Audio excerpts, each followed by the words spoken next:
बिस्मिल्लाहिर्रहमानिर्रहीम। Hello student, how are you. Probability methods के आज के लेक्चर में हम जो पढ़ने जा रहे हैं वो हमारे पास है इंडिपेंडेंट और डिपेंडेंट इवेंट्स। इंडिपेंडेंट और डिपेंडेंट की यहाँ डेफिनेशन लिखी हुई है, मैं आपको सिंपली वर्ड में समझा देता हूँ कि ये दोनों इवेंट्स हमारे पास क्या हैं।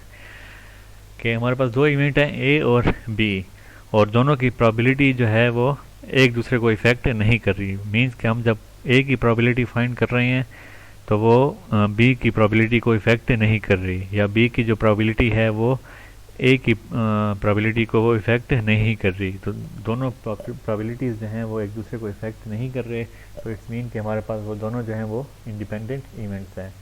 और इनका चेक किस तरह करेंगे कि हमारे पास इंडिपेंडेंट हैं या डिपेंडेंट हैं। तो ये जो फार्मूला लिखा हुआ है लास्ट में कि it follows that two events A and B are independent if and only if probability of A intersection B is equal to probability of A into probability of B। तो ये जब probability of A intersection B बराबर हो जाए probability of A into probability of B, तो ये हमारे पास independent event हैं, अदरवाइज ये हमारे पास dependent event होंगे। एग्जाम्पल हमारे पास है कि let A be the event that a family has children of both sexes and B be the event that a family has at most one boy. If a family is known to have 3 children, then show that A and B are independent events। First जो part है हमने क्या show करना है कि अगर 3 children हैं उनके तो A और B जो है वो इंडिपेंडेंट इवेंट हैं। अगर 4 चिल्ड्रन हैं then show that A and B are dependent events। तो सैम्पल स्पेस किस तरह बनेगा, ये सैम्पल स्पेस बना हुआ है। तो हमारे पास बच्चे या बॉय होगा या गर्ल होगा, तो दो कंडीशंस हैं। तो 2 की पावर 3 फर्स्ट पार्ट में देखते हैं 3 चिल्ड्रन हैं, तो 2 की पावर 3 इज इक्वल टू 8। तो 8 जो है हमारे पास सैम्पल स्पेस बनेंगे। जो सैम्पल स्पेस में एंट्रीज आएंगी वो हमारे पास 8 होंगी।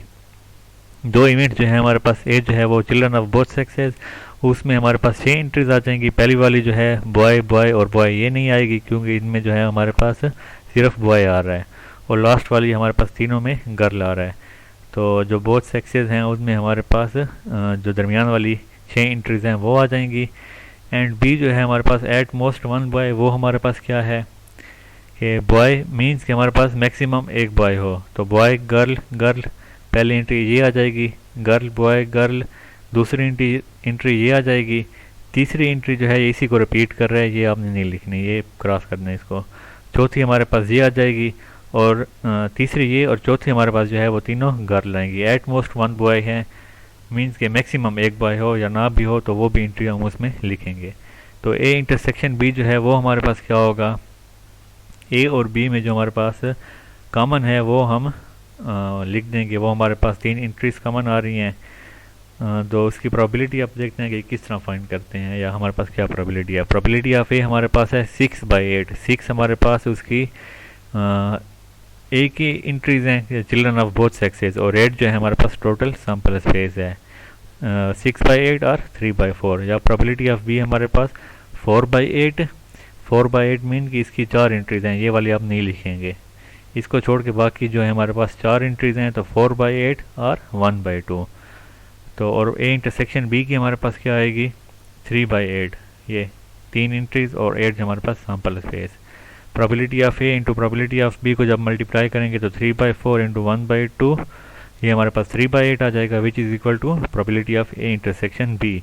तो आप देखें कि probability of A into probability of B is equal to probability of A intersection B, ये दोनों साइडें इक्वल आ गई हैं, तो ये हमारे पास इंडिपेंडेंट इवेंट है। अगला पार्ट जो है वो हमारे पास है The sample space S may be represented by the following 16 equally likely outcomes। 16 हमारे पास क्योंकि 2 की पावर पहले हमने 3 लगाई थी क्योंकि वहाँ पहले पार्ट में हमारे पास 3 चिल्ड्रन थे।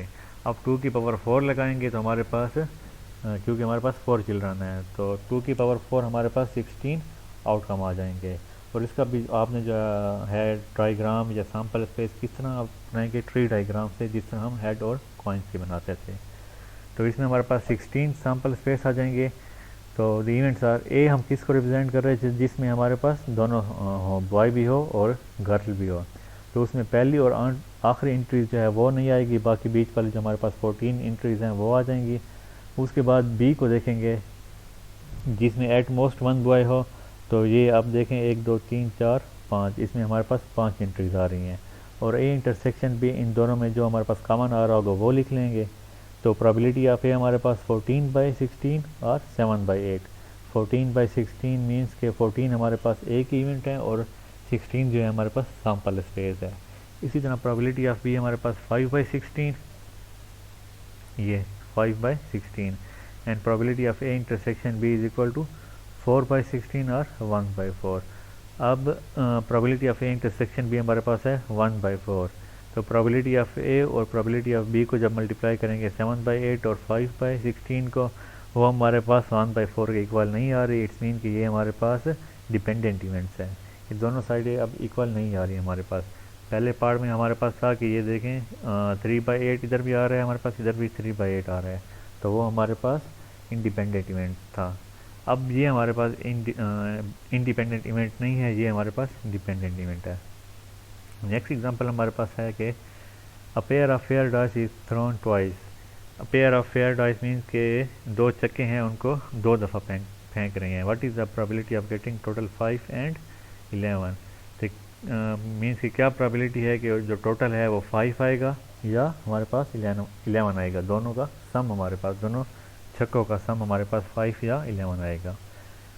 Late A represent the event of getting a total of 5, के ए किसको रिप्रेजेंट कर रहे हैं जिसमें हमारे पास टोटल जो है वो 5 आ रहा है, और be the event of getting a total 11, जिसमें बी जो है वो 11, जिनका सम जो है वो 11 आ रहा है। When 2 fair dice are thrown, then A can occur in the following 2 ways. So then A can occur in following 2 ways. A1 is equal to a total of 5 occur in the first throw, or A2 is equal to a total of 5 occur in the on the second throw. Means कि हम pair of fair dice को दो दफ़ा throw कर रहे हैं ना, तो या तो उसकी ये है कि पहली दफ़ा में हमारे पास 5 आएगा उनका सम, या हमारे पास दूसरे थ्रो में उसका सम जो है वो 5 आएगा।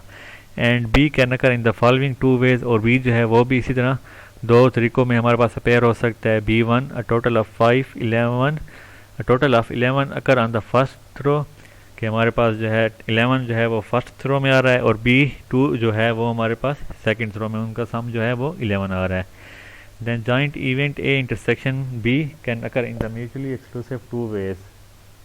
किस तरह हमारे पास कि A1 intersection B, A1 means कि अगर पहले थ्रो में हमारे पास 5 आ रहा है, तो B2 दूसरे थ्रो में हमारे पास 11 आ रहा है, और B1 इंटरसेक्शन A2 मीन्स कि अगर हमारे पास पहले थ्रो में हमारे पास 11 आ रहा है, तो जाहिर सी बात है कि दूसरे थ्रो में हमारे पास क्या आएगा, 5 आएगा। That is A intersection B is equal to A1 intersection B union B1 intersection A2। तो प्रोबेबिलिटी इस पे अप्लाई करो। Probability of A intersection B is equal to probability of A1 intersection B2 plus probability of B1 intersection A2। अब ये हमारे पास 2 mutually exclusive ways हैं, तो probability of A1 intersection B2 is equal to probability of A1 into probability of B2। ये mutually exclusive हैं। अगर not mutually exclusive होते तो यहाँ हम plus probability of A intersection B2 हम वो भी लगा देते साथ, दूसरी जो कंडीशन है। बहरहाल यहाँ पे हमारे पास probability of A1 into probability of B2 plus probability of B1 into probability of B2। यहाँ हम इनकी सब की प्रोबेबिलिटी पुट करें। A1 की हमारे पास प्रोबेबिलिटी क्या आएगी, अब उनकी प्रोबेबिलिटीज़ देखेंगे कि हमारे पास जो टोटल 5 है वो किस तरह हमारे पास आ सकता है, जिनका सम हमारे पास 5 हो, तो वो हमारे पास 1 और 4 आ सकता है, 4 और 1 आ सकता है, 2 3 एंड 3 2। तो ये हमारे पास 4 एंट्रीज जो हैं इनका सम जो है वो हमारे पास 5 आ सकता है। तो 4/36, और B2 हमारे पास जो है वो 11 है, जिनका सम हमारे पास 11 आ सकता है, तो वो हमारे पास है 6 5 एंड 5 6।